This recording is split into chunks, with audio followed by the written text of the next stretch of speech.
this past weekend, well, Tucker Carlson proved once again just how right Alexandria Ocasio-Cortez is essentially and was when she accused conservatives of projecting their sexual frustrations onto her.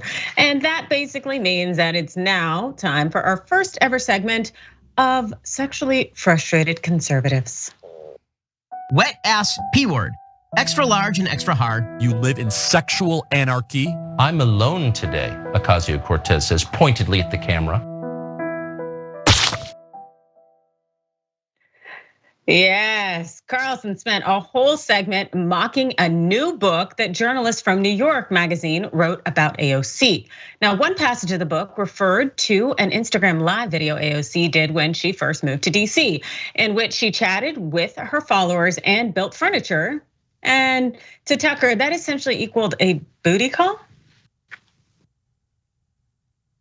Obviously, there are a lot of self-involved people in politics, all of them pretty much. But it takes a special kind of narcissist to imagine that the world desperately wants to see you bull together a particle board coffee table. But New York Magazine can't get enough of it. Here's their account. She has no agenda, nothing in particular to get off her chest. It really is as if she were exhausted and wanting to talk. I'm alone today, she says pointedly at the camera. By the way, the person who wrote this didn't even perceive how creepy it was. I'm alone today, Ocasio-Cortez says pointedly at the camera. Is it just us, or does that sound like an invitation to a booty call? Maybe one step from what are you wearing? Either way, it's a little strange. It's definitely oversharing.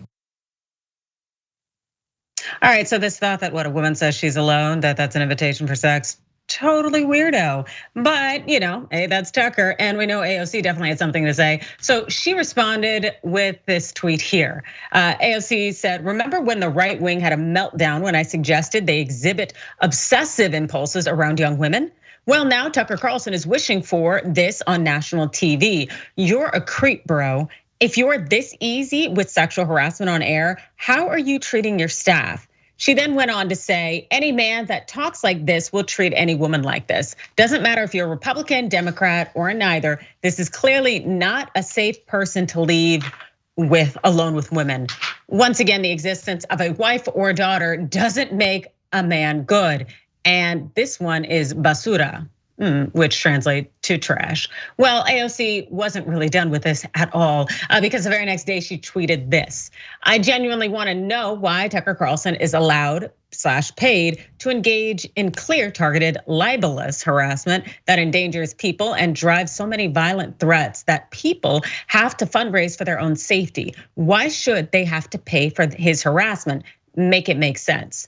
And went on, it's not within the realm of political commentary, and it's not just me. He regularly targets people that do not have access to resources for protection once he gets to fantasizing about, quote, booty calls of women on national TV. I cease to see the political value outside of incitement. But of course, that wasn't all from Tucker. He also attacked AOC's identity and, well, he laughed at the idea that she would be considered a woman of color. Check this out. The funniest of all was hearing Sandy Cortez describe herself as a woman of color. She often does. No one ever dares to challenge that description, but every honest person knows it is hilariously absurd. There is no place on earth outside of American colleges and newsrooms where Sandy Cortez would be recognized as a, quote, woman of color, because she's not. She's a rich, entitled white lady. She's the pampered, obnoxious ski bunny in the matching snowsuit who tells you to pull up your mask while you're standing in the lift line at Jackson Hole. They're all the same. Doesn't matter which shade they are. Well, again, AOC responded with, this is the type of stuff you get when your name starts with P and ends with dejo. I think I know what she's saying here. Cenk, what are your thoughts? Okay, so let's break it down one by one. First, the sexual stuff. All she said was, I'm alone today. And then Tucker Carlson says, is it just us, or does that mean she wants to have sex with us? No, it's just you. It's just you.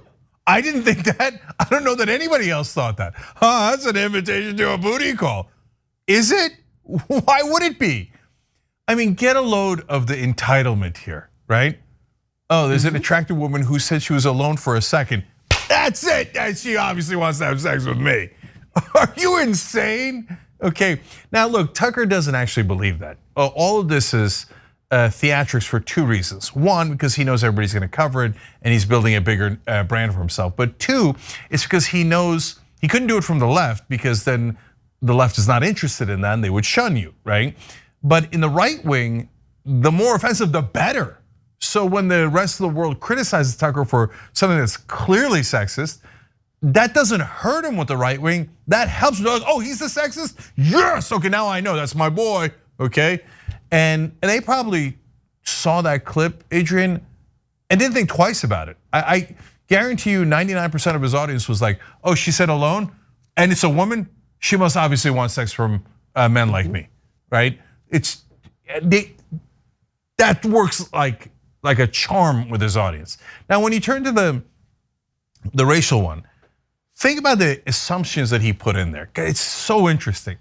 No one thinks Alexandria Ocasio-Cortez is a woman of color. He calls her Sandy Cortez. Okay, just change your name. Okay, you can call me Bobby Uygur. Does that help? I don't know. So, okay, I know she once used that as a name. And so, okay, I used to call her Alex. That doesn't mean that she's not Latina. It just doesn't make any logical sense at all. And they lie so thoroughly that even though I know her and I know her entire backstory, and I've shared that with you for now, a long time before anybody knew about her, I went and double checked. Both her parents, one is directly from Puerto Rico, the other one is of Puerto Rican descent and grew up in the Bronx. Of course she's Latina, but the assumption there, Adrian, is he says she's like a ski bunny. So one, again, he sexualizes her, but two, she's, in his mind, she's rich enough to ski, which must mean she's not a minority, because all minorities are poor and couldn't obviously ski. You see what I'm saying? Yep.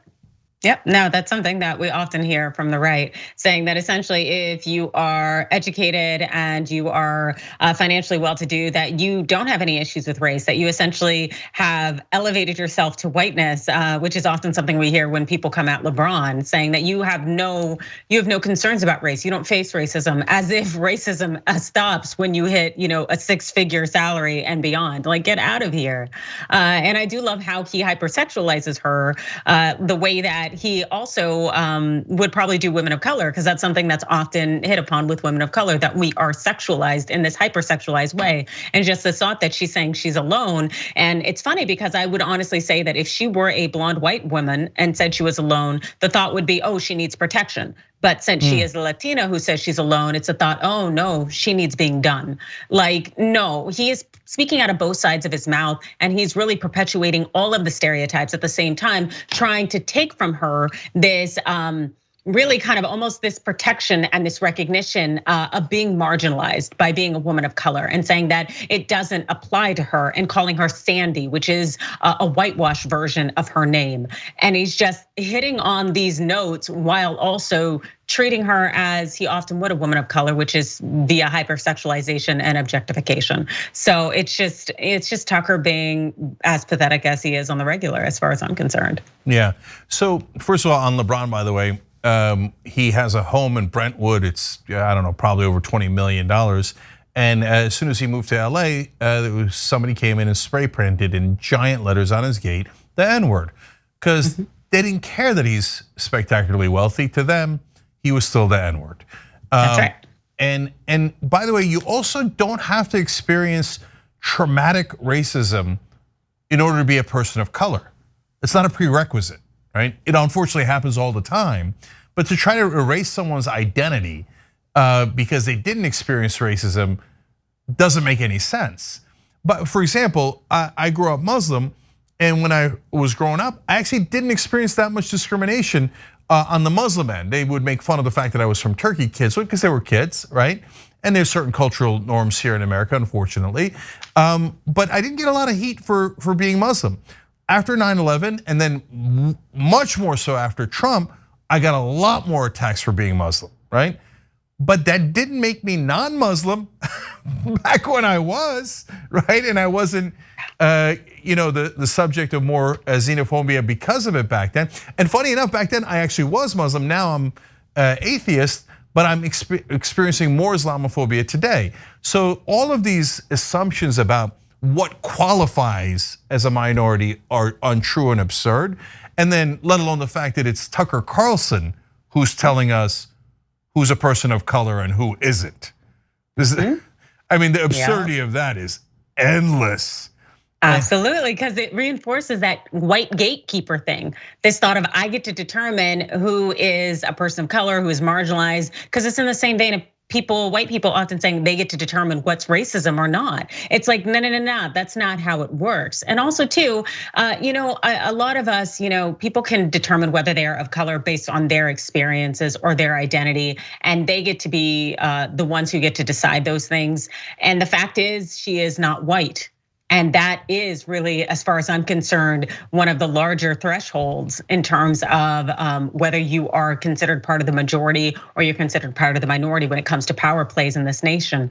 And the fact that Tucker Carlson's trying to take that away from her, what he's trying to do is essentially just water down her voice, her commentary, and her platform, and saying you're just another white woman speaking up, as opposed to, no, she can be, yes, a privileged person of color indeed, but you can't take that from her and define what is marginalization. And it's just so Tucker Carlson. Yeah, last couple of things here. Remember, she didn't start privileged. When she ran for office, her number one problem was she couldn't spend enough time on the campaign because she had to go and work as a bartender, because that was her actual job and she actually needed that money. So the idea of now repainting her as privileged after she did a historic upset win is absurd. And then second of all, look, logic is not required for right-wingers.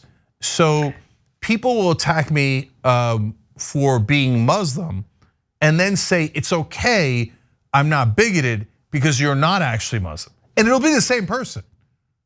So I hate you for being Muslim, you're biased for being Muslim, I hate you and you shouldn't be in this country because you're Muslim, but it's okay, I'm not a bigot because you're not Muslim, you're atheist.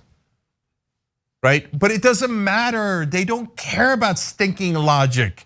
So that's why at the end of the day, unfortunately, all of these attacks, Tucker Carlson will be rewarded for. Fox News is not gonna get rid of their number one ranked host, and the audience doesn't watch him less because he's creepy and bigoted. They watch him more because of that. And I wanna emphasize the creepy part too. Tons of right-wing males watching that going, oh, a minority woman is alone. I bet she wants it. Yeah, Tucker, way to go, big guy. That guaranteed it increases his ratings because the right-wing men are like that. Thanks for watching the Young Turks, really appreciate it. Another way to show support is through YouTube memberships. You'll get to interact with us more. There's live chat emojis, badges. You've got emojis of me, Anna, John, JR. So those are super fun. But you also get playback of our exclusive member-only shows and specials right after they air. So all of that, all you gotta do is click that join button right underneath the video. Thank you.